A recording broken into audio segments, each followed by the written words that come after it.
وَلَقَدْ يَسَّرْنَا الْقُرْآنَ لِلذِّكْرِ فَهَلْ مِن مُّدَّكِرٍ الحمد لله رب العالمين والصلاة والسلام على أشرف الأنبياء والمرسلين أما بعد فأعوذ بالله من الشيطان الرجيم من همزه ونفخه ونفثه بسم الله الرحمن الرحيم رب اشرح لي صدري ويسر لي أمري واحلل عقدة من لساني يفقه قولي اللهم انفعنا بما علمتنا وعلمنا ما ينفعنا وزدنا علما فبشر عبادي الذين يستمعون القول فيتبعون أحسنه أولئك الذين هداهم الله وأولئك هم أولو الألباب أعوذ بالله من الشيطان الرجيم بسم الله الرحمن الرحيم بسم الله الرحمن الرحيم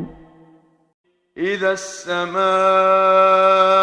انفطرت وإذا الكواكب انتثرت وإذا البحار فجرت وإذا القبور بعثرت علمت نفس ما قدمت وأخرت يا أيها الإنسان ما غرك بربك الكريم الذي خلقك فسواك فعدلك في أي صورة ما شاء ركبك كلا بل تكذبون بالدين وإن عليكم لحافظين كراما كاتبين يعلمون ما تفعلون إن الأبرار لفي نعيم وإن الفجار لفي جحيم يصلونها يوم الدين وما هم عنها بغائبين وما أدراك ما يوم الدين ثم ما أدراك ما يوم الدين يوم لا تملك نفس لنفس شيئا والأمر يومئذ لله أعوذ بالله من الشيطان الرجيم بسم الله الرحمن الرحيم إذا السماء انفطرت سورة الانفطار کی ابتدا ہو رہی ہے. یہ صورت بھی ان عظیم صورتوں میں سے ایک صورت ہے کہ جن صورتوں کے اندر اللہ رب العالمین نے قیامت کی منظر کشی کی ہے. بتایا ہے کہ جب دنیا میں قیامت واقع ہوگی اور میدان محشر لگے گا تو اس وقت کیا علامات ہوں گی, کیا کیفیات ہوں گی, کیا ہوگا اس وقت. تو اس صورت کے اندر بھی سورہ تکویر کی طرح, سورہ اذا السماء انشقت کی طرح اللہ رب العالمین نے قیامت کی منظر کشی کی ہے. اور پیچھے ہم حدیث مبارکہ پڑھ چکے ہیں کہ اگر کسی شخص نے قیامت کو ایسے دیکھنا ہو جیسے کسی چیز کو حقیقی آنکھوں سے دیکھا جاتا ہے تو اسے چاہیے کہ وہ سورہ تکویر, سورہ انفطار, سورہ انشقاق ان صورتوں کی وہ تلاوت کرے. تو ان صورتوں کے اندر گویا کہ اسے قیامت کی حقیقی منظر کشی ملے گی. تو یہ آپ کے سامنے حدیث مبارکہ ہے, مستدرک حاکم کی حدیث ہے. نبی صلی اللہ علیہ وسلم نے فرمایا من سرہ ان ينظر الى یوم القیامت کانہ رأی عین, جسے یہ بات اچھی لگے کہ وہ قیامت کو ایسے دیکھے جیسے حقیقی آنکھ سے دیکھ رہا ہے, فلیقرأ, پس چاہیے کہ وہ پڑھے ان صورتوں کو پڑھے. اذا الشمس کورت یعنی سورہ تکویر, اذا السماء انفطرت یعنی سورہ انفطار, اذا السماء انشقت یعنی سورہ انشقاق. ان صورتوں کو پڑھے تو ان صورتوں کے اندر گویا کہ قیامت کی حقیقی منظر کشی کی ہے. جب انسان ان صورتوں کو پڑھتا ہے تو گویا کہ قیامت اس کے سامنے حقیقی طور پر اس کے سامنے ایسے قیامت آ جاتی ہے جیسے حقیقی طور پر قیامت اس کے سامنے ہو. تو فرمایا اذا السماء انفطرت، جب آسمان پھٹ جائے گا. پیچھے ہم نے پڑھا ہے کہ آسمان پھٹ جائے گا اور آسمان میں دروازے بن جائیں گے. وفتحت السماء فکانت ابوابا، آسمان کھول دیا جائے گا اور اس کے دروازے بن جائیں گے اور وہاں سے فرشتے نیچے اتریں گے. تو یہاں ہے اذا السماء انفطرت، جب آسمان پھٹ جائے گا. وَإِذَا الْكَوَاكِبُ انتثرت، اور جب ستارے جھڑ جائیں گے. پیچھے ہم نے پڑھا سورہ تکویر میں وَإِذَا النُّجُومُ انْكَدَرَتْ، جب ستارے بے نور ہو جائیں گے، ان کی روشنی ماند پڑ جائے گی. اور یہاں اللہ فرماتے ہیں کہ صرف وہ بے نور نہیں ہوں گے، یہ نہیں ہوں گے کہ وہ خود قائم دائم ہوں گے اور ان کی روشنی ختم ہو جائے گی، بلکہ وہ ستارے جھڑ جائیں گے، ستارے ختم ہو جائیں گے، وہ ستارے تباہ و برباد ہو جائیں گے. جس طرح زمین و آسمان تباہ و برباد ہوں گے، اسی طرح ستارے بھی تباہ و برباد ہوں گے. تو جب ستارے جھڑ جائیں گے پورا نظام درہم برہم ہو جائے گا، سفلی بھی اور علوی بھی. وَإِذَا الْبِحَارُ فُجِّرَتْ، اور جب سمندر ان کو جاری کر دیا جائے گا. فجرت، کسی چیز کو بطور دریا بطور سمندر جاری کر دیا جائے، کسی چیز کو بہا دیا جائے تو اسے فجر کہتے ہیں یا انفجار کہتے ہیں. جی،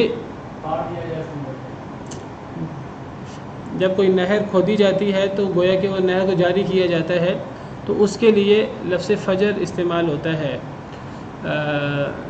جب سمندروں کو جاری کر دیا جائے گا، بہا دیا جائے گا. کیا مطلب؟ مفسرین کرام کہتے ہیں کہ تمام سمندر، بڑے بڑے 7 سمندر ہیں، ان سب سمندروں کو ایک سمندر میں ان کا پانی آ جائے گا، پھر وہ سب سمندر ایک دوسرے سے مل کر بہا دیا جائے گا ان کو، وہ سب بہہ کر ایک سمندر بن جائیں گے، پھر اس کے اندر بھی آگ لگ جائے گی. جس طرح پیچھے ہم نے پڑھا سورہ تکویر میں وَإِذَا الْبِحَارُ سُجِّرَتْ، وہاں سجرت ہے. سجرت کا مطلب جب ان کو بھڑکا دیا جائے گا. اور یہاں ہے فجرت، جب سمندروں کو چلا دیا جائے گا، بہا دیا جائے گا، تو یعنی سارے سمندر بہہ کر ایک سمندر میں اکٹھے ہو جائیں گے، ایک سمندر بن جائیں گے، اور پھر گویا کہ ان سب سمندروں سے جو ایک سمندر بنے گا اس کے اندر پھر گویا کہ آگ بڑک اٹھے گی، تباہی بربادی آ جائے گی. واللہ عالم. وہ تو سب چیزیں پھر ایک ہو جائیں گی، پھر ایک ہو کے پھر ان کے اندر بھی آگ لگ جائے گی. وَإِذَا الْقُبُورُ بُعْثِرَتْ، اور جب قبروں کو اکھیڑ دیا جائے گا. اب یہ میدان محشر کی بات ہے. یہ پہلی 3 باتیں وہ آپ سمجھیے گویا کہ روز قیامت کی ہیں دنیا کے اندر، پہلے نفخہ کے وقت ہے. اور یہ وَإِذَا الْقُبُورُ بُعْثِرَتْ، جب قبروں کو اکھیڑ دیا جائے گا. اب یہاں گویا کہ یہ اب دوسرے نفخہ کی بات ہے، میدان محشر کی بات ہے کہ قبریں اکھیڑ دی جائیں گی. قبروں کے اندر جو لوگ بھی مدفون ہیں وہ قبروں سے نکل کر میدان محشر میں آ جائیں گے. عَلِمَتْ نَفْسٌ مَا قَدَّمَتْ وَأَخَّرَتْ، جان لے گی ہر جان جو بھی اس نے آگے بھیجا اور جو بھی اس نے پیچھے چھوڑا. ہر نفس جان لے گا کہ کیا اس نے آگے بھیجا ہے. آگے بھیجنے سے کیا مراد ہے؟ انسان نے دنیا کے اندر کیا عمل کیا آخرت کے لیے، اچھا یا برا. انسان جو بھی عمل کرتا ہے دنیا کے اندر، وہ اچھا عمل ہو یا برا عمل ہو، تو وہ انسان گویا کہ اس عمل کو آگے بھیج دیتا ہے آخرت کے لیے. اچھا عمل ہے اور اللہ کی رضا کے لیے ہے، انسان نے اللہ کی رضا کی نیت سے کیا ہے، نبی کریم صلی اللہ علیہ وسلم کے اسوہ حسنہ کے مطابق ہے، تو گویا کہ یہ عمل اچھا ہے اور یہ توشہ آخرت ہے جس کا اسے آخرت میں فائدہ ہوگا.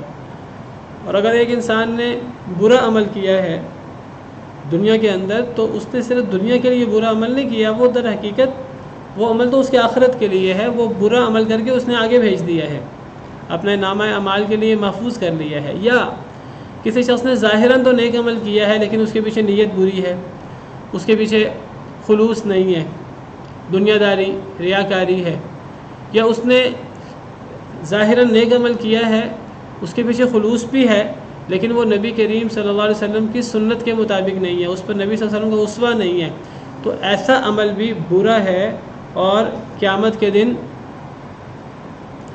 کے لیے اس نے اس عمل کو آگے بھیجا ہے۔ تو یہ مطلب ہے علمت نفس ما قدمت و اخرت، جان لے گی ہر جان جو اس نے آگے بھیجا۔ انسان جو عمل کرے، اچھا ہو یا برا، مسلمان کرے یا کافر کرے، تو وہ عمل اس نے آخرت کے لیے کیا ہے، وہ کہ آخرت میں اسے نظر آئے گا۔ یہ ہے ما قدمت۔ اور وہ اخرت سے کیا مراد ہے؟ جو اس نے پیچھے چھوڑا، پیچھے چھوڑنے سے کیا مراد ہے؟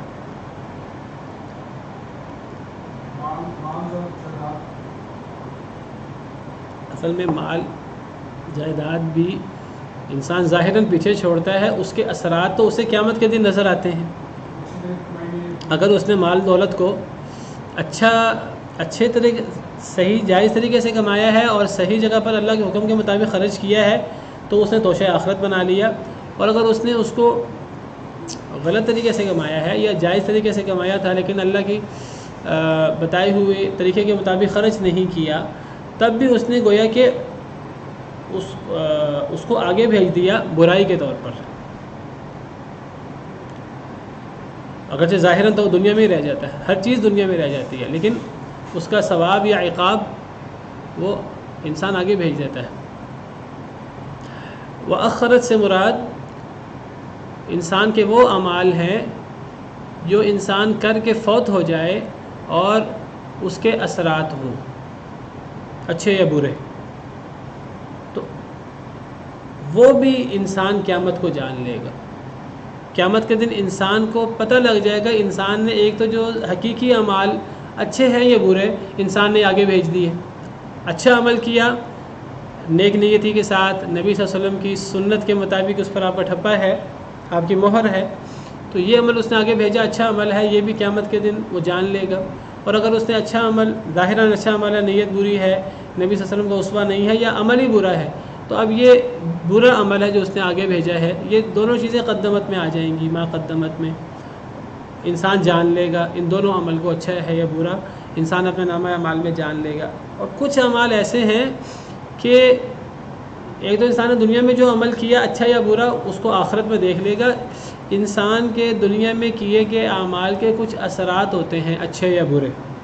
اگر ایک شخص نے پڑھایا ہے، علم کو پھیلایا ہے، اب علم کو پھیلانے کا اگر اس نے خلوص کے ساتھ علم کو پھیلایا ہے، صحیح علم پھیلایا ہے، علم کا حق ادا کیا ہے، اور نبی صلی اللہ علیہ وسلم کے اسوہ حسنہ کو ملحوظ رکھا ہے، اور اللہ کی رضا کے مطابق پڑھاتا رہا، علم پھیلاتا رہا، تو یہ اچھا عمل ہے، یہ قیامت کے دن وہ اس کو دیکھ لے گا۔ لیکن صرف قیامت کے دن اس اچھے عمل کے پھیلانے کو نہیں دیکھے، قیامت کے دن صرف یہ نہیں ہوگا اس کے نامہ اعمال میں، بلکہ اس کے علم کو پھیلانے کے جو اثرات اس کے مرنے کے بعد بھی ہوں گے۔ اس کے شاگرد تیار ہو گئے، اس نے کتابیں لکھ دیں، ان کتابوں سے بعد والے لوگوں نے 1000 سال تک فائدہ اٹھایا، 2000 سال تک، قیامت تک فائدہ اٹھایا، اس کے شاگرد تیار ہوئے، اس نے صدقہ کیا، وہ صدقہ جاریہ بن گیا، جو اس کے بعد ہزاروں لاکھوں لوگ اس صدقہ جاریہ سے فائدہ اٹھاتے رہے اس کے مرنے۔ ایک تو جب اس نے صدقہ کیا، وہ عمل بھی اس نے اگر وہ اللہ کی رضا کے لیے کیا، تو وہ آخرت میں وہ سچے عمل کو دیکھ لے گا۔ پھر اس کے اثرات جو مرنے کے بعد پیچھے چھوڑ آیا ہے، اس کے اثرات بھی اس کے نامہ اعمال میں شامل ہوتے رہیں گے جب تک وہ اثرات چلتے رہے۔ یہ ہے وہ آخرت۔ وہ اثرات اچھے بھی ہو سکتے ہیں اور برے بھی ہو سکتے ہیں۔ ایک انسان کسی کو برائی سکھا کر دنیا کے اندر آ گیا، کسی کو غلط طریقہ سکھا کر آ گیا، اپنی اولاد کی بری تربیت کر کے آ گیا، ایک برا نظام بنا کر دنیا کے اندر فوت ہو گیا۔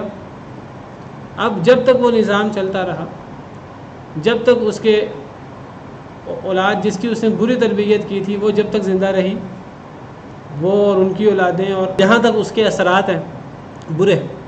اب قابیل ہے، قتل کر کے وہ چلا گیا۔ اب دنیا میں جتنے قتل ہو رہے ہیں، چونکہ قتل کا طریقہ اس نے جاری کیا ہے، تو دنیا میں جتنے قتل ہو رہے ہیں قیامت تک ہوں گے، سب کا وبال اس کے نامہ اعمال میں۔ تو یہ ہے مؤخرت، جو پیچھے چھوڑ آیا، یعنی اپنے اعمال کے اثرات اچھے یا برے۔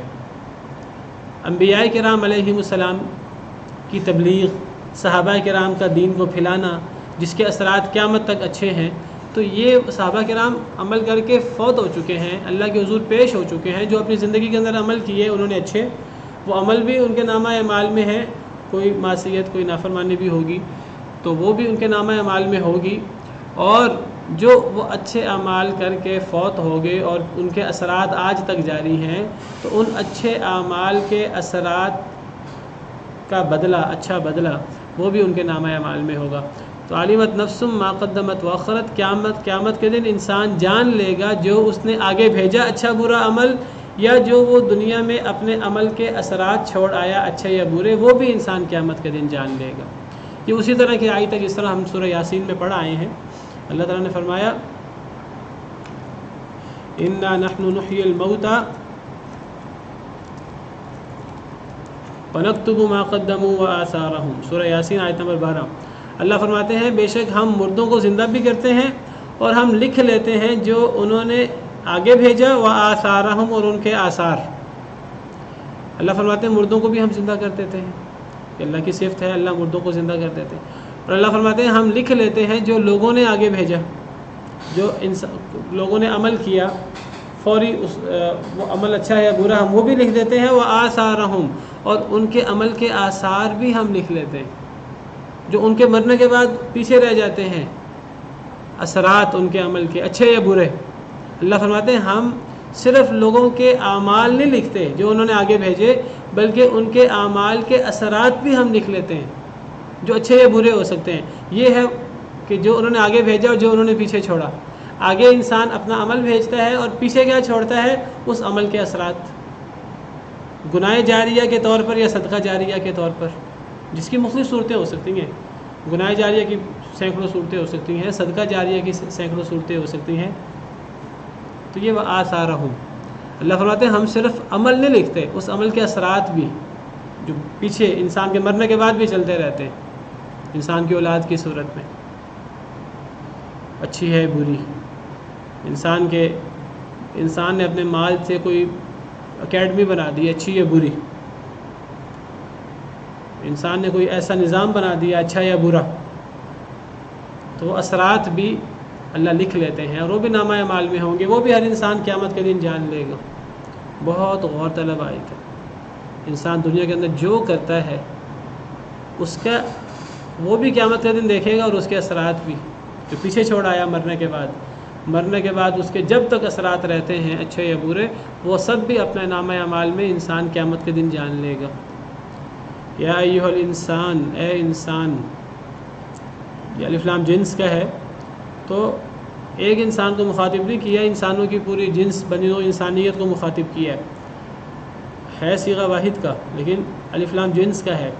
اے بنی نوع انسان، اے انسانوں، سب کے سب انسانوں کو خطاب ہے. ما غرک بربک الکریم، کس نے دھوکے میں ڈال دیا تجھے؟ بربک الکریم، تیرے معزز رب کے ساتھ، تیرے معزز رب کے ساتھ تجھے کس نے دھوکے میں ڈال دیا؟ اس کریم رب سے تمہیں کس نے دھوکے میں مبتلا کر دیا؟ اس رب سے تمہیں کس نے دور کر دیا جو بہت کریم ہے، جو بڑا انعام اکرام کرنے والا ہے، جس کی رحمت بڑی وسیع ہے، جو نہایت کرم فرمانے والا ہے. ایک انسان نیک عمل کرے تو وہ بڑی خوشی سے اس نیک عمل کو قبول کرتا ہے، اور اگر ایک انسان گناہ کرے اور گناہ کرنے کے بعد انسان کو احساس ہو میں نے گناہ کیا ہے، پھر انسان رجوع کرے اللہ کی طرف، تو اللہ بڑی خوشی سے اس کے گناہ کے بعد جب وہ توبہ کرتا ہے، رجوع کرتا ہے، اللہ اسے گناہ کو نیکی سے بدل دیتے ہیں. اللہ فوراً اس غلطی کی اس کو معافی دے دیتے ہیں.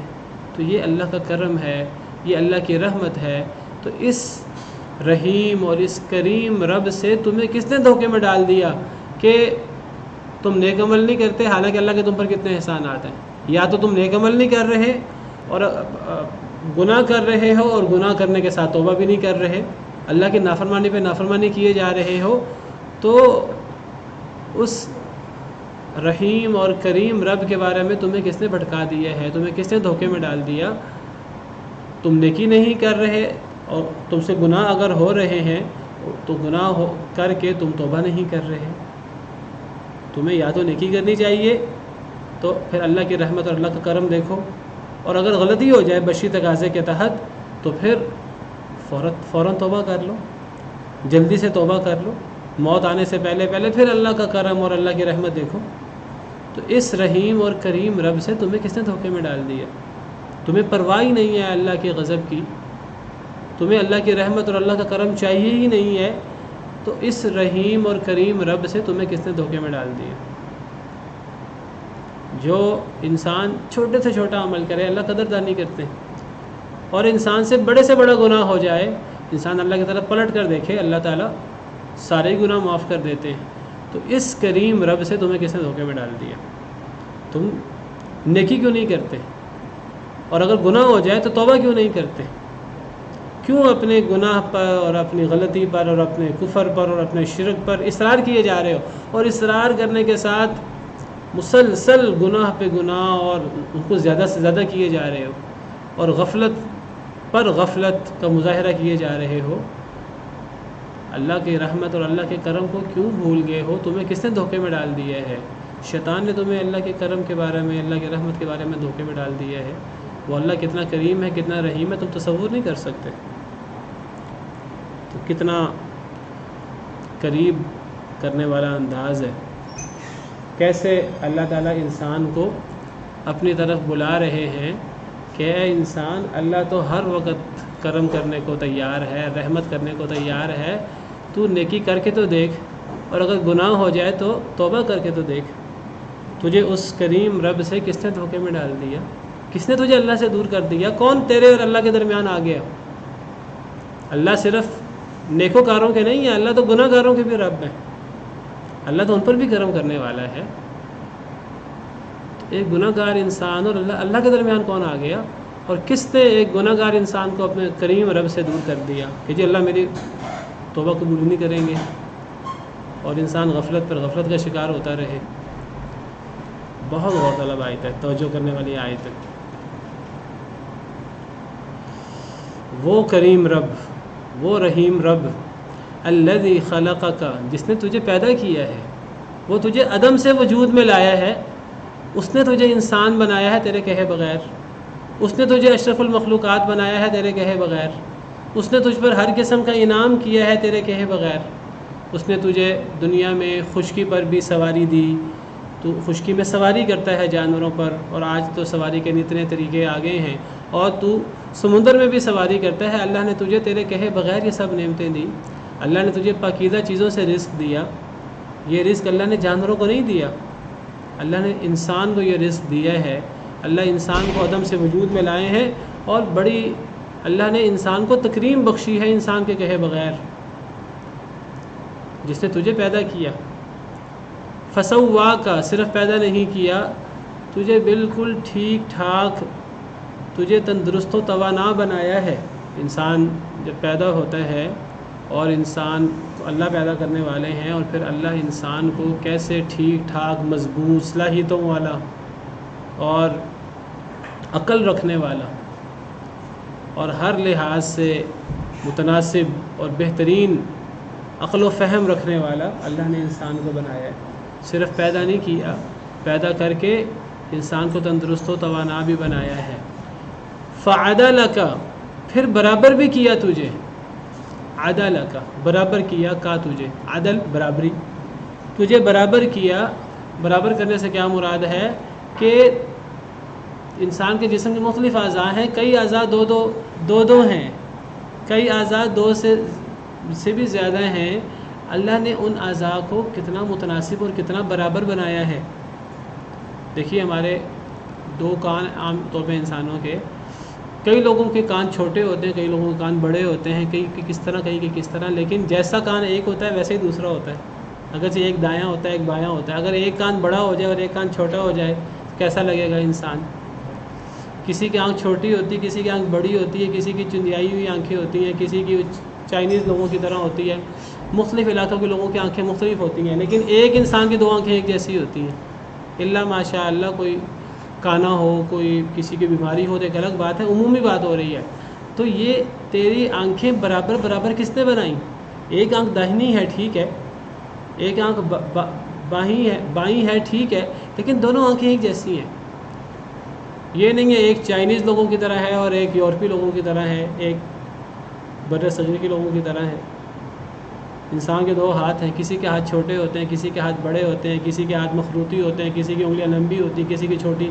لیکن آپ دیکھیں ہر انسان کے ہاتھ مختلف ہوتے ہیں ایک دوسرے سے، لیکن ایک انسان کے دونوں ہاتھ ایک جیسے ہوتے ہیں، ایک دایاں ہوتا ہے ایک بایاں ہوتا ہے، لیکن ہاتھ دونوں کے برابر ہوتے ہیں. پاؤں کو دیکھ لیجئے، کسی کے پاؤں لمبے ہیں، کسی کے پاؤں چھوٹے ہیں. قد کے مطابق اگر ایک انسان کا پاؤں چھوٹا ہو اور اسی کا دوسرا پاؤں لمبا ہو، ٹانگ، انسان چل ہی نہیں سکتا. تو یہ سارا تناسب جو انسان کے اندر، یہ بہترین اللہ کی جو تخلیق اور کار فرمائی ہے ہماری تخلیق کے اندر، اللہ کے اتنے احسانات ہیں ہم تصور نہیں کر سکتے. تو اس رحیم اور کریم رب کے بارے میں جو تجھے عدم سے وجود میں لایا، جس نے تجھے تندرست و توانا ٹھیک ٹھاک بنایا ہے اور جس نے تجھے برابر بھی بنایا ہے، بالکل متناسب اعضاء کا بنایا ہے. انسان کا جو عضو جس طرح ہونا چاہیے اللہ نے وہ عضو ویسا بنایا ہے. آپ دیکھیے انسان بیٹھتا ہے، بیٹھنے کے لیے اپنے گھٹنوں کو انسان بینڈ کرتا ہے اور انسان بیٹھ جاتا ہے. انسان جو ہے وہ بیٹھتا ہے زمین پر تو اپنے پیٹھ کے بل انسان بیٹھتا ہے، لمبا عرصہ بیٹھا رہتا ہے. اللہ نے گوشت بنایا ہے نیچے، انسان کو بیٹھے رہنے سے تکلیف زیادہ نہیں ہوتی. اگر یہاں گوشت نہ ہوتا، ہڈیاں ہوتی، انسان کے لیے اٹھنا بیٹھنا مشکل ہوا ہوتا. انسان کے جوڑ اس طرح کر کے نہ ہوتے، ان جوڑوں کے اندر وہ جو ایک رقیق مادہ ہے وہ نہ ہوتا، اور جو عام طور پہ جو صحت مند انسان ہوتا ہے. تو کس طرح اللہ نے انسان کو متناسب اعضاء کا بنایا ہے، اور انسان جس طرح چاہتا ہے اٹھتا ہے، جس طرح چاہتا ہے انسان بیٹھتا ہے. اور انسان کے لیے روزمرہ کے کام جو ہیں وہ اللہ نے کتنے آسان بنائے ہیں. تو یہ سب چیزیں فسواک فعدل کے اندر آ جاتی ہیں. اللہ نے انسان کے لیے عبادت کا ایک طریقہ کار مقرر کیا ہے. اب عبادت کے لیے رکوع کرنا ہے، کھڑا ہونا ہے، سجدہ کرنا ہے، بیٹھنا ہے. وہ اس عبادت کے طریقے کے لیے اللہ نے انسان کے جسم کو کتنا متناسب بنایا ہے. انسان کی ضرورت پوری کرنے کے لیے اللہ نے انسان کو متناسب اعضاء دیے ہیں. ان اعضاء کے اندر ایک تناسب ہے خاص. تو اس کریم اور رحیم رب سے تجھے کس نے دھوکے میں ڈال دیا؟ تو اس رب کے لیے، اس رب کو راضی کرنے کے لیے نیکی کیوں نہیں کرتا؟ تو نیکی کر اس رب کو راضی کرنے کے لیے. اگر تجھ سے گناہ ہو جائے تو فوراً رجوع کر لے، اللہ معاف کر دیتا ہے. تو اس رحیم اور کریم رب سے تجھے کس نے دھوکے میں ڈال دیا؟ پھر صرف اتنا نہیں، فی ای صورت ما شاء رکبک، جون سی صورت میں بھی اس نے چاہا تجھے جوڑ دیا. فی ای صورت، ای جون سی بھی صورت، ما شاء جو اس نے چاہی، رکبک اس نے تجھے جوڑ دیا، اس نے تیری ترکیب کر دی. ترکیب کا مطلب ہوتا ہے کئی چیزوں کو جوڑ کر ملا دینا. تو اللہ نے تیری جون سی صورت چاہی، جیسی صورت چاہی، اللہ نے تیری وہ صورت بنا دی. بعض مفسرین کہتے ہیں اس سے مراد ہے کہ اللہ نے جب بچہ پیدا کیا، بچہ پیدا ہوتا ہے تو اپنی مرضی سے پیدا نہیں ہوتا. بچہ تندرست و توانا ہوتا ہے، صحیح سالم پیدا ہوتا ہے، اس وقت اسے ہوش نہیں ہوتی، وہ اپنی مرضی سے تندرست و توانا پیدا نہیں ہوتا. بچہ متناسب الاعضاء پیدا ہوتا ہے، اپنی مرضی سے متناسب الاعضاء پیدا نہیں ہوتا. اللہ تعالیٰ بچے کو خوبصورت شکل دیتے ہیں. اللہ تعالیٰ بچے کو باپ کے ساتھ یا ماں کے ساتھ ملا دیتے ہیں. اللہ تعالیٰ بچے کو خاندان والے چچا ماموں کے ساتھ، کسی کے ساتھ اس کی شکل ملا دیتے ہیں. تو اللہ کسی سے پوچھتے نہیں ہے، پوچھے بغیر انسان کی بہترین شکل بنا کر وہ شکل کسی کے ساتھ میچ کرتی ہے. اللہ نے جس شکل میں چاہا تجھے جوڑ دیا. بعض مفسرین کے جوڑ دیا سے مراد ہے باپ کے ساتھ یا ماں کے ساتھ یا رشتہ داروں میں سے فلاں رشتہ دار کے ساتھ، فلاں رشتہ دار کے ساتھ، فلاں جد امجد کے ساتھ. جی اس کی شکل تو اپنے دادا سے ملتی ہے، اپنے پردادا سے ملتی ہے، اس کے ہونٹ تو فلاں سے ملتے ہیں اس کے چچا کے ساتھ. جس صورت میں اللہ نے چاہا تجھے جوڑ دیا، جس کے ساتھ چاہا تجھے جوڑ دیا. یا اللہ نے جس صورت میں چاہا تجھے جوڑ دیا، یعنی اللہ نے تجھے انسان بنا دیا. اللہ چاہتا تو اللہ تجھے بندر بنا دیتی. اللہ نے تجھ سے پوچھ کر تجھے انسان نہیں بنایا. اللہ چاہتے تو تجھے حشرات الارض میں سے کوئی رینگتی ہوئی مخلوق بنا دیتے جس پر لوگ پاؤں رکھ کے گزر جائیں اور لوگوں کو پرواہ بھی نہیں ہوتی. چونٹیاں ہیں اور دیگر مخلوقات ہیں، ہم پتہ نہیں چلتے ہوئے کتنی چیونٹیوں کو اور کتنے حشرات الارض کو لا علمی میں رونتے ہوئے گزر جاتے ہیں، ان کی کیا حیثیت ہے ہماری نظروں میں. تو اللہ چاہتے تو ہمیں وہ بنا دیتے. اللہ نے ان سب چیزوں کو چھوڑ کر تجھے اشرف المخلوقات بنا دیا ہے. جس صورت میں اللہ نے چاہا تجھے اللہ نے جوڑ دیا ہے. اللہ نے تجھے احسن تقویم میں بنایا ہے. فقط اللہ نے قسمیں کھا کھا کر فرمایا والتین والزیتون وطور سینین وہذا البلد الامین، انجیر کی قسم، زیتون کی قسم، طور سینہ پہاڑ کی قسم، مکہ مکرمہ امن والے شہر کی قسم. ہم نے انسان کو احسن تقویم میں پیدا فرمایا، انسان سے پوچھے بغیر. اللہ نے کتنے احسانات انسان پر پوچھے بغیر کر دیے. پھر اللہ تعالیٰ انسان سے تقاضا کرتے ہیں جب میں نے تجھ پر یہ ان گنت انعامات کیے ہیں، یہ سینکڑوں ہزاروں لاکھوں جن کو تو شمار بھی نہیں کر سکتا، تو میں نے جب اتنے احسانات کیے ہیں تو اللہ کی رضا کے مطابق اپنی زندگی کیوں نہیں گزار سکتا؟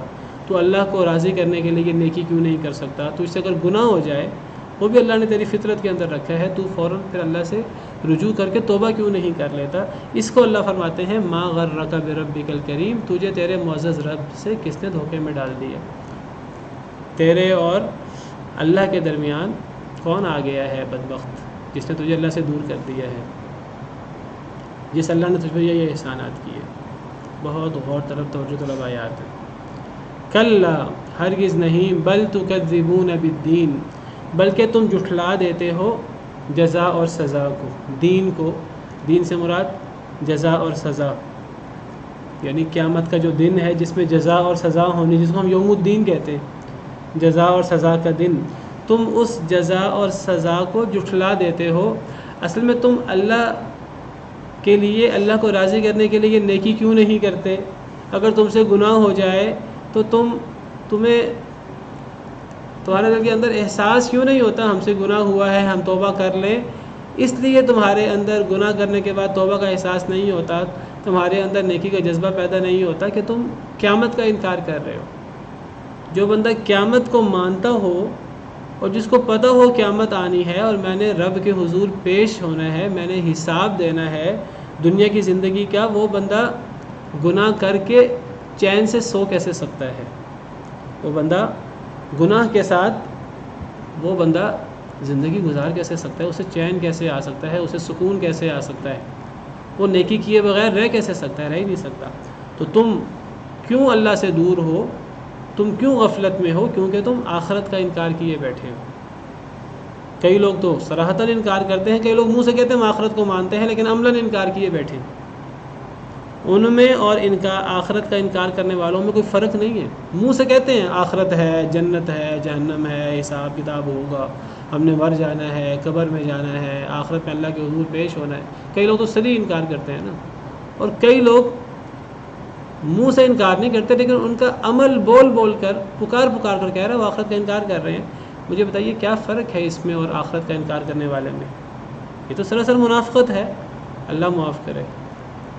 ہم میں سے اکثر لوگ اس منافقت کا شکار ہیں کہ کئی لوگ تو ہم کہتے ہیں وہ کافر ہیں، وہ تو انکار کر رہے ہیں آخرت کا، اور کئی لوگ آخرت کا انکار نہیں کر رہے لیکن ان کا عمل ان کا ایسا ہی جیسے آخرت کا انکار ہے. تو جو لوگ آخرت کا انکار کرنے والے ہیں، آخرت کو بھلائے بیٹھے ہیں، در حقیقت یہ لوگ اپنے رب سے دھوکے میں ہیں. اللہ فرماتے ہیں تمہیں آخرت کا انکار نہیں کرنا چاہیے. آخرت بہت بڑی حقیقت ہے، تمہیں آخرت کے لیے تیاری کرنی چاہیے، اپنے معزز رب کی طرف تمہیں لوٹنا چاہیے. اگر دیر ہو گئی ہے کوئی بات نہیں، اگر گناہ زیادہ ہو گئے ہیں کوئی بات نہیں، اللہ معاف کرنے والا ہے. تم اللہ کی طرف لوٹ کر تو دیکھو. تم آخرت کا انکار کرتے ہو. وَإِنَّ عَلَيْكُمْ لَحَافِظِينَ، اور بے شک تمہارے اوپر البتہ حفاظت کرنے والے موجود ہیں. تمہیں اندازہ ہی نہیں ہے، تمہارا ایک ایک عمل نوٹ ہو رہا ہے، ایک ایک لمحہ، ایک ایک سوچ تمہاری، تم کیا کرتے ہو، کیا سوچتے ہو، ہر چیز وہ ریکارڈ ہو رہی ہے. حفاظت کرنے والے موجود ہیں. یہ فرشتے، یہ حفاظت کرنے والے تمہاری حفاظت بھی کرتے ہیں تمہارے دشمنوں سے، شیطانوں سے، تمہیں نقصان پہنچانے والوں سے. یہ تمہارے دشمنوں سے بھی تمہاری حفاظت کرتے ہیں اور تمہارے اعمال کی بھی حفاظت کرتے ہیں. تمہارے اعمال کو بھی ریکارڈ کر لیتے ہیں، تمہارے اعمال کو بھی محفوظ کر لیتے ہیں.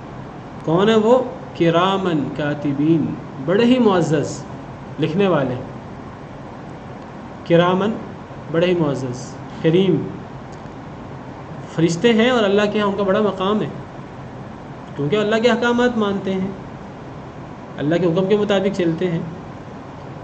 کاتبین لکھنے والے ہیں، اللہ نے ان کی ذمہ داری لکھنا مقرر کی ہے، وہ ایک ایک عمل لکھ رہے ہیں۔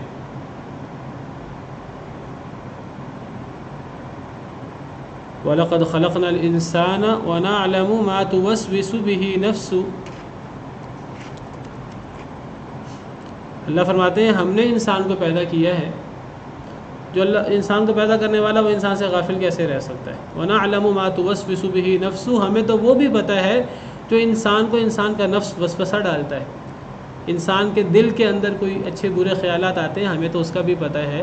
تمہارے ظاہری اور بالکل واضح اعمال کو ہم کیسے نہیں جانیں گے، ہم تو وسوسوں تک سے واقف ہیں۔ وَنَحْنُ أَقْرَبُ إِلَيْهِ مِنْ حَبْلِ الْوَرِيدِ، ہم تو شارک سے بھی زیادہ نزدیک ہے۔ اذ يتلقى المتلقيان عن اليمين وعن الشمال قعيد، جب ملتے ہیں دو ملنے والے، عن الیمین دائیں جانب سے، وعن الشمال اور بائیں جانب سے، قعید بیٹھے ہوتے ہیں۔ اللہ نے ہر انسان کے اوپر دائیں بائیں مقرر کیے ہوئے ہیں۔ کیا؟ فرشتے۔ ما يلفظ من قول، نہیں وہ لفظ نکالتا کوئی بھی لفظ اپنے منہ سے، الا لدیہ، مگر اس کے پاس ہوتا ہے، رقیب عتید، ایک پہرے دار تیار۔ انسان کوئی لفظ منہ سے نکالے، انسان کوئی عمل کرے، ہاتھ سے پاؤں سے انسان کوئی عمل کرے، کوئی لفظ منہ سے نکالے، رقیب موجود ہے، رقیب پہرے دار، عتید تیار۔ وہ کوئی غافل پہرے دار نہیں کہ سو رہا ہے اسے پتہ ہی نہیں کیا ہو رہا ہے، ایسا پہرے دار نہیں ہے، پہرے دار اور تیار ہے، ہر لمحہ تیار ہے، اسے نیند بھی نہیں آتی، اسے اونگ بھی نہیں آتی۔ انسان کا ایک ایک عمل نوٹ ہو رہا ہے، یہ معزز لکھنے والے لکھ رہے ہیں۔ کہا جاتا ہے کہ جی ایک فرشتہ نیک عمل لکھتا ہے، ایک فرشتہ برے اعمال لکھتا ہے، واللہ عالم، دو فرشتے ہیں۔ باقی احادیث مبارکہ کا مطالعہ کرنے سے پتہ لگتا ہے کہ ان فرشتوں کی شفٹیں بھی ہیں۔ کچھ فرشتے جو ہیں وہ صبح آتے ہیں، عصر کو جاتے ہیں، پھر دوسری شفٹ آ جاتی ہے، عصر کو پہلی شفٹ چلی جاتی ہے، اور دوسری شفٹ کے فرشتے آ جاتے ہیں اور صبح تک رہتے ہیں۔ تو یہ عصر کی نماز میں اور فجر کی نماز میں دونوں شفٹیں اکٹھی ہو جاتی ہیں، اسی لیے عصر اور فجر کی نماز کی اہمیت بھی بہت زیادہ ہے۔ فجر کی نماز کی بہت زیادہ اہمیت ہے، اور عصر کی نماز تو جس نے ضائع کی، لیٹ کی، گویا کہ اس کا مال اور اہل سارا ہی تباہ ہو گیا۔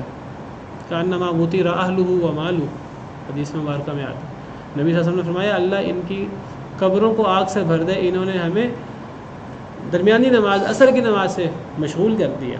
جنگ خندق کے موقع پر آپ جنگ میں اس طرح مشغول ہوئے کہ عصر لیٹ ہو گئی، حالانکہ بڑی وجہ ہے، بہت بڑی وجہ ہے کہ سامنے کفار موجود ہیں، اور کفار کے ساتھ مشغولیت کی وجہ سے کچھ کفار خندق کراس کرنے لگے، خندق کراس کر کے آ گئے، اور ان کے ساتھ مصروفیت کی وجہ سے آپ کی عصر کی نماز لیٹ ہو گئی۔ آپ نے اور آپ کے صحابہ کرام نے عصر کی نماز لیٹ پڑھی، پھر آپ نے بد دعا فرمائی، انہوں نے ہماری عصر کی نماز لیٹ کر دی۔ اتنی اہم نماز، وجہ کتنی اہم ہے، جنگ ہو رہی ہے لیکن عصر کی نماز لیٹ ہو گئی ہے۔ اللہ فرمایا کہ اللہ ان کے گھروں کو اور ان کی قبروں کو آگ سے بھر دے، انہوں نے ہمیں درمیانی نماز عصر کی نماز سے مشغول کر دیا۔ یہ عصر کی نماز۔ اور فجر کی نماز منافقوں پر سب سے زیادہ بھاری، فجر اور عشاء کی نماز۔ اور جو بندہ فجر کی نماز پڑھ لے اللہ کی حفاظت میں آ جاتا ہے پورے دن کے لیے، حدیث مبارکہ کے مطابق۔ فجر کی نماز انسان پڑھتا ہے، اتنے فرشتے حاضر ہوتے ہیں قرآن سننے کے لیے۔ اقیم الصلاۃ لدلوک الشمس الی غسق اللیل وقرآن الفجر ان قرآن الفجر کان مشہودا۔ فجر کے وقت کا قرآن، فجر کے وقت کا قرآن، اس پہ تو حاضری بہت زیادہ ہوتی ہے، مسجدوں میں حاضری ہو یا نہ ہو، فرشتوں کی حاضری بہت زیادہ ہوتی ہے۔ تو بہرحال کرامن کاتبین یہ اللہ نے مقرر کیے ہوئے ہیں۔ انسان نے دنیا کے اندر زندگی گزار کر بس ایسے ہی نہیں چلے جانا، یہ ہر چیز کا حساب ہونا ہے، ہر چیز لکھی جا رہی ہے، ہر چیز کی نگہبانی ہو رہی ہے۔ لکھنے والے معزز، یعلمون ما تفعلون، وہ جانتے ہیں تم جو کرتے ہو، وہ تمہارے ظاہری اعمال بھی جانتے ہیں، جو تم چھپ چھپا کر کرتے ہو وہ انہیں بھی جانتے ہیں۔ تمہارے دلوں میں الٹے سیدھے خیالات آتے ہیں، اللہ نے انہیں اس کی بھی واقفیت دے رکھی ہے، وہ ہر چیز لکھ لیتے ہیں، جو تم کرتے ہو وہ جانتے ہیں۔ تو انسان دنیا کے اندر غفلت میں زندگی گزارنے کے لیے، عیش و عشرت کرنے کے لیے، انسان کھانے پینے سونے اور گپے مارنے کے لیے نہیں آیا۔ انسان کا ایک بہت بڑا مقصد ہے، انسان نے وہ مقصد پورا کرنا ہے، اللہ کے دین کا غلبہ، اللہ کی رضا کا حصول، اس کے لیے تگ و دو کرنا، فارغ وقت میں اللہ کے قریب ہونا۔ فَإِذَا فَرَغْتَ فَانصَبْ وَإِلَىٰ رَبِّكَ فَارْغَب، جب فارغ ہو تو پھر سخت کوشش کرو، اپنے رب کی طرف رجوع کرو، کیونکہ یہ دنیا یہی سب کچھ نہیں ہے، یہ تو بڑی عارضی سی زندگی ہے۔ یہ دنیا اصل میں ایک بڑی زندگی کے لیے ایک کھیتی ہے، آپ سمجھیے۔ جو انسان اس کے اندر بوئے گا وہ انسان قیامت کے دن کاٹے گا۔ جیسا ہم نے پیچھے پڑھا، عالمت نفس ما قدمت واخرت، جو انسان آگے بھیجتا ہے دنیا کے اندر وہ آخرت میں انسان دیکھ لے گا اچھا برا عمل، اور صرف اچھا برا عمل نہیں، اس کے اثرات بھی جب تک وہ ہیں، اچھے برے اثرات بھی۔ تو یہ سارے اعمال انسان کے محفوظ ہو رہے ہیں، لکھے جا رہے ہیں۔ انسان مسلمان غفلت کی زندگی گزار کیسے سکتا ہے؟ اپنے رب سے دور ہو کیسے سکتا ہے؟ دھوکے میں ہو کیسے سکتا ہے؟ نہیں ہو سکتا۔ پھر اللہ نے آگے نیک اور برے لوگوں کی بات کی ہے اذان کے بعد، فرمایا ان الابرار لفی نعیم، بے شک نیک لوگ البتہ نعمتوں میں ہوں گے، یعنی قیامت کے دن۔ اب قیامت کے دن دو قسمیں ہوں گی لوگوں کی، ایک قسم نیک لوگوں کی ہے اور ایک قسم گناہ گار فاسق و فاجر لوگوں کی ہے، والعیاذ باللہ۔ اللہ فرماتے ہیں کہ بے شک نیک لوگ البتہ نعمتوں میں ہوں گے، یعنی قیامت کے دن۔ وَإِنَّ الْفُجَّارَ لَفِي جَحِيمٍ، اور بے شک فاسق و فاجر لوگ، اللہ کے نافرمانی کرنے والے لوگ، لفی جحیم، البتہ جہنم میں ہوں گے، والعیاذ باللہ۔ یصلونہا یوم الدین، وہ داخل ہوں گے اس میں، یعنی فاسق و فاجر لوگ داخل ہوں گے جہنم میں، یوم الدین، جزا اور سزا کے دن، یعنی قیامت کے دن۔ تو قیامت کے دن دو قسمیں ہوں گی، فریق فی الجنۃ و فریق فی السعیر، ایک گروہ جنت میں ہوگا اور ایک گروہ بھڑکتی ہوئی آگ میں ہوگا۔ دو ہی قسمیں ہیں، یہ دو مین قسمیں ہیں، سب سے بڑی یہی دو قسمیں ہیں۔ اب مسلمان ہیں، مسلمانوں کے اندر آپ گروہ دیکھ لیجئے، پھر کفار ہیں، کفار کے اندر آپ گروہ دیکھ لیجئے، کوئی یہودی ہے، کوئی عیسائی ہے، کوئی ہندو ہے، کوئی کیا ہے، کوئی کیا ہے، کوئی کیا ہے۔ تو اللہ کے ہاں دو ہی قسمیں ہیں، یا جنتی، چاہے ان کا کوئی بھی نام ہے مسلمانوں میں سے، یا جہنمی، خواہ وہ کوئی بھی نام ہے، یہودی ہیں، عیسائی ہیں، ہندو ہیں، جو بھی ہیں، بنیادی طور پہ دو ہی قسمیں ہیں۔ جہاں بھی اللہ تعالیٰ نے زیادہ قسمیں کی ہیں، یا نبی صلی اللہ علیہ وسلم نے زیادہ قسمیں بیان کی ہیں، وہ زیادہ اقسام بھی آخر کار ان دو قسموں کی طرف لوٹتی ہیں۔ سورہ بقرہ کے شروع میں اللہ تعالیٰ نے 3 قسمیں کی ہیں، متقی لوگ، کافر لوگ اور منافق لوگ۔ اب اس کے اندر جو متقی لوگ ہیں وہ تو جنتی لوگوں میں سے ہیں، یہاں ان کو ابرار کہا ہے، اور جو کافر اور منافق ہیں وہ گویا کہ فجار میں سے ہیں، تو وہ دونوں ایک ہی قسم میں ہیں۔ سورہ واقعہ کے اندر اللہ نے 3 قسمیں بیان فرمائی ہیں، السابقون السابقون، اصحاب الیمین اور اصحاب الشمال۔ تو السابقون السابقون اور اصحاب الیمین یہ دونوں ابرار ہیں، یہ نیک لوگ ہیں، جنتی لوگ ہیں، اور اصحاب الشمال جہنمی لوگ ہیں۔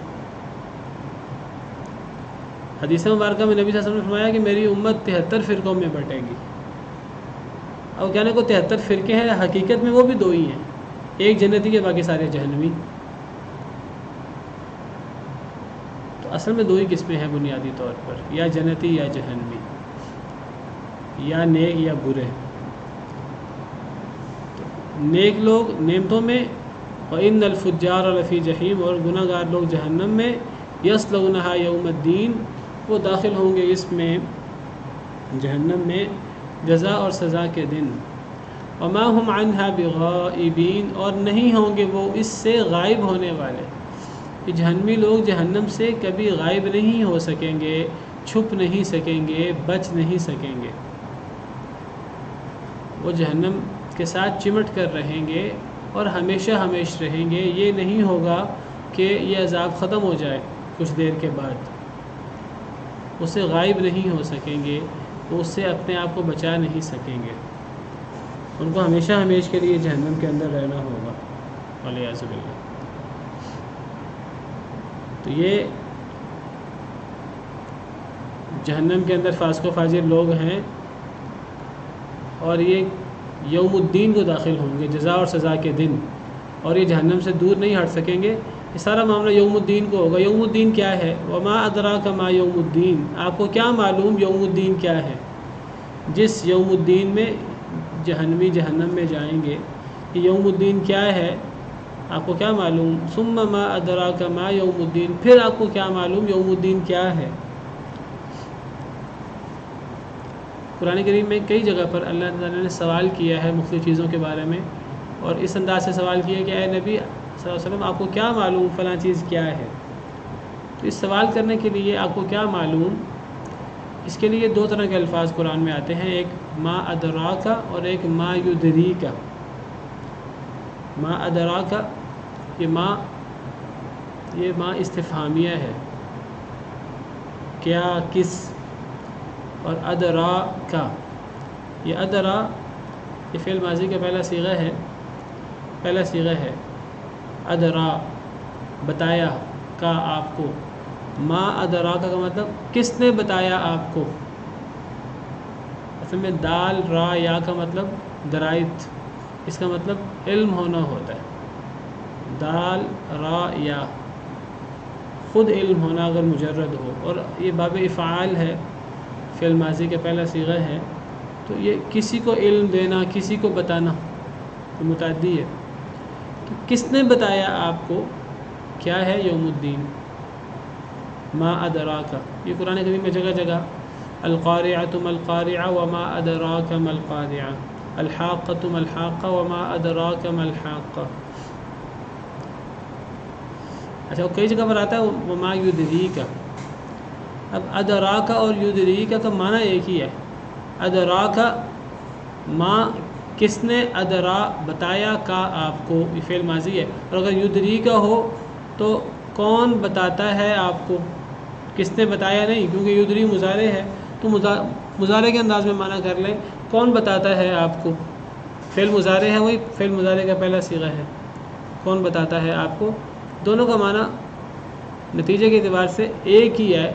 ما ادراکا کس نے بتایا آپ کو، یا ہم با محاورہ کہتے ہیں آپ کو کیا معلوم، یا وما یدریکا کون بتاتا ہے آپ کو، یا آپ کو کیا معلوم، دونوں کا معنی ایک ہی ہے، لیکن ان دونوں کے جواب میں فرق ہوتا ہے۔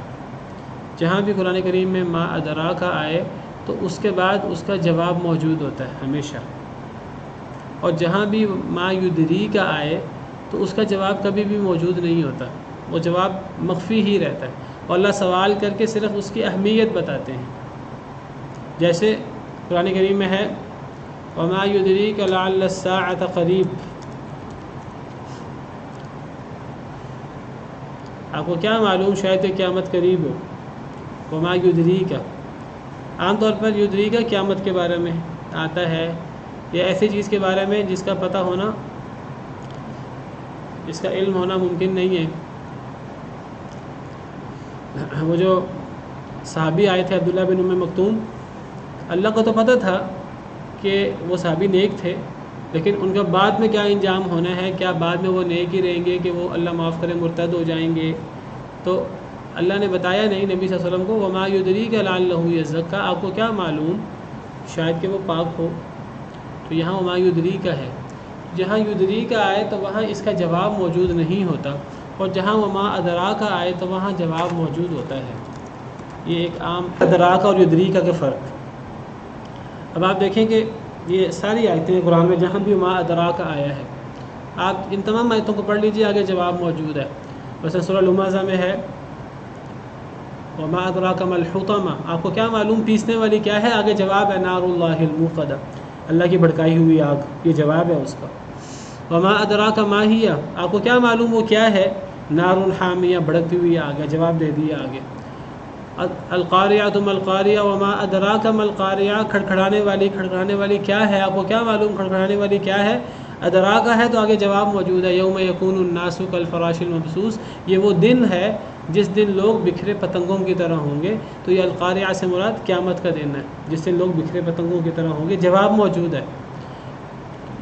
یہ ہر جگہ جہاں بھی وما ادراک ہے آگے جواب موجود ہے، اور وہی انداز یہاں ہے. آپ کو کیا معلوم یوم الدین کیا ہے، پھر آپ کو کیا معلوم یوم الدین کیا ہے، پھر آگے اس کا جواب موجود ہے کہ یوم الدین یہ ہے. آیت نمبر 19 میں یہ وہ دن ہے جس دن کوئی جان کسی جان کے لیے کوئی اختیار نہیں رکھے گی. تو ادراک کے بعد اس کا جواب ہوتا ہے. کس نے بتایا آپ کو یوم الدین کیا ہے، جزا اور سزا کا دن کیا ہے، پھر کس نے بتایا آپ کو جزا اور سزا کا دن کیا ہے. یہ جو تکرار ہے، یہ تکرار کیوں ہے؟ یہ تکرار صرف زور دینے کے لیے کہ تم 1 دفعہ 2 دفعہ 10 دفعہ 50 دفعہ غور کرو کہ یوم الدین کیا ہے. تکرار کے ساتھ اللہ نے بیان فرمایا ہے، ایک دفعہ نہیں فرمایا، تکرار کے ساتھ فرمایا ہے. آپ کو کس نے بتایا یوم الدین کیا ہے، پھر آگے جواب بھی دے دیا. تو یہ تکرار غور کرنے کے لیے ہے، توجہ دلانے کے لیے. پھر آگے اس کا جواب ہے یوم الدین کیا ہے، جس یوم الدین کو لوگ جہنم میں جائیں گے، جہنمی لوگ، اور اس سے دور نہیں ہٹ سکیں گے. یہ کیا ہے یوم الدین؟ یوم لا تملک، یہ وہ دن ہے نہیں اختیار رکھے گی نفس کوئی جان لنفس شیئا، کسی جان کے لیے کچھ بھی. کوئی جان کسی جان کو کوئی فائدہ نہیں دے سکے گی. کوئی کتنی ہی قریبی کیوں نہ ہو، کوئی کتنا ہی نیک کیوں نہ ہو، وہ دوسرے کو فائدہ نہیں دے سکے گا اگر دوسرا نیک نہیں ہے. تو کوئی نیک کسی برے کو فائدہ نہیں دے سکے گا قیامت کے دن. کوئی جنتی کسی جہنمی کو فائدہ نہیں دے سکے گا قیامت کے دن. ہر شخص کو اپنے لیے اعمال دنیا کے اندر سے کر کے قیامت کے دن آنا ہوگا. اگر وہ قیامت کے دن اعمال کر کے آئے گا، اللہ کو راضی کر کے آئے گا، تو اسے اعمال اللہ کے فضل سے اور اللہ کے حکم سے اسے جنت میں لے جائیں، جہنم سے بچا لیں.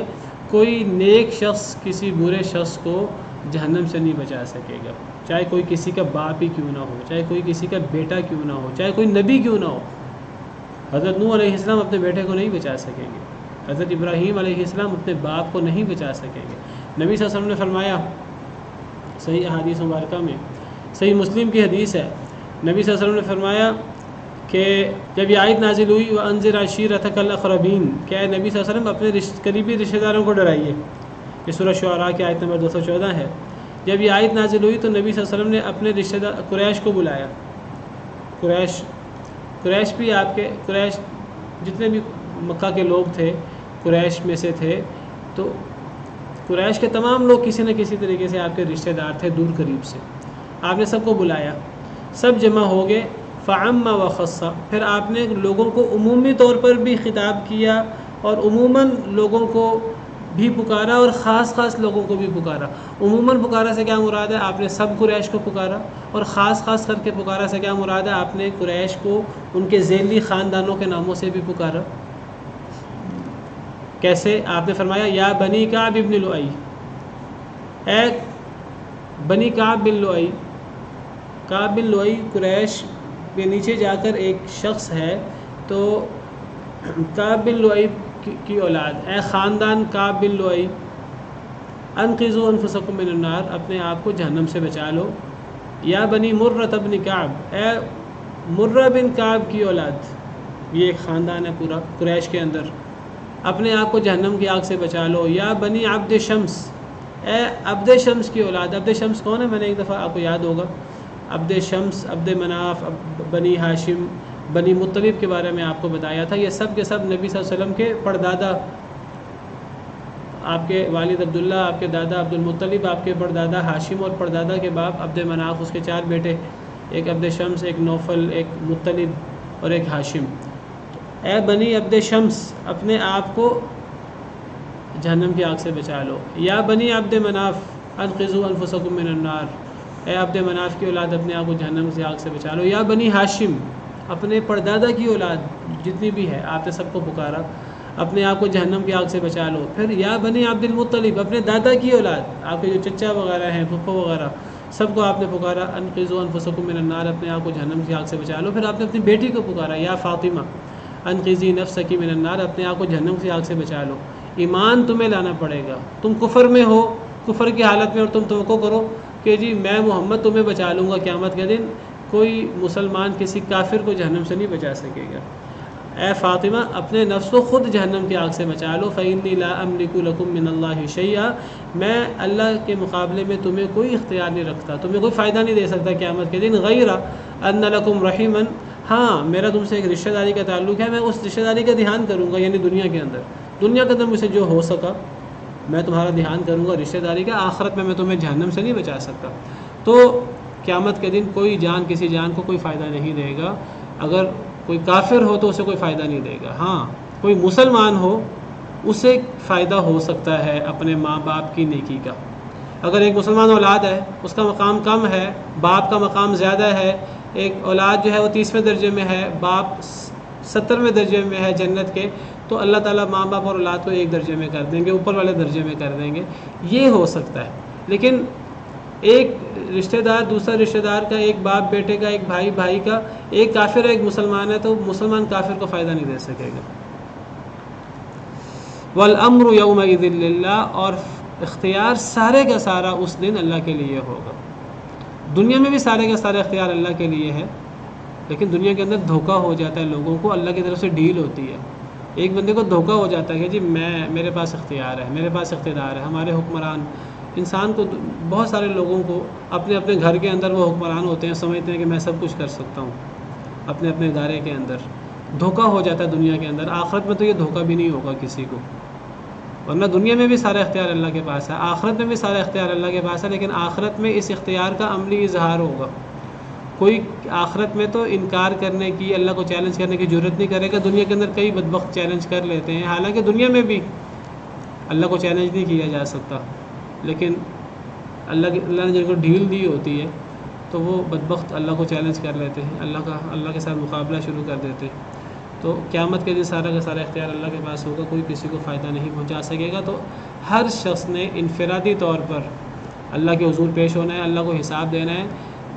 میرا حساب کسی دوسرے نے نہیں دینا، میں نے اپنا حساب خود ہی دینا ہے، مجھے اپنی تیاری خود ہی کرنی ہے، میں نے اپنے قبر میں خود ہی جانا ہے، ہر شخص نے اپنے قبر میں خود جانا ہے، ہر شخص سے اللہ نے ڈائریکٹ حساب لینا ہے، کوئی درمیان میں ترجمان بھی نہیں ہوگا، ہر شخص سے سوچنا ہے کہ میں نے اللہ کو کیا جواب دینا ہے۔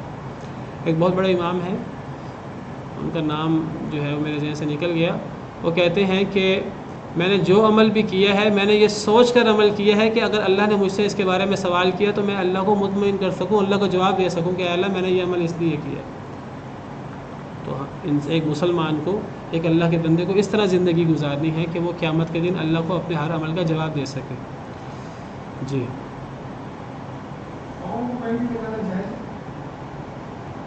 پاؤں کو مہندی لگانے میں کیا ممانعت ہے؟ دیکھیے پاؤں کو مہندی لگانا، مہندی ویسے عام طور پہ عورتیں لگاتی ہیں، اگر یہ اس انداز سے مہندی لگاتے ہیں جیسے عورتیں لگاتی ہیں، عورتوں کی مشابہت والی بات ہو، جس طرح ہاتھوں کو پاؤں کو ڈیزائن وغیرہ بناتی ہیں، وہ مردوں کے لیے جائز نہیں ہے۔ لیکن اگر اس سے مراد وہ کوئی میک اپ اور کوئی وہ خوبصورتی نہیں ہے، پاؤں کو ٹھنڈک پہنچانے کے لیے، گرمی سے بچانے کے لیے اگر اس انداز سے کوئی مہندی لگائی جائے، واللہ عالم اس میں کوئی مجھے ممانعت، میرے نہیں خیال اس میں کوئی ممانعت ہے، واللہ عالم۔ بس عورتوں کی مشابہت والا انداز نہیں ہونا چاہیے، کیونکہ اس پہ لعنت ہے اللہ کی، اللہ کے رسول کی۔ سبحان ربک رب العزت عما یصفون۔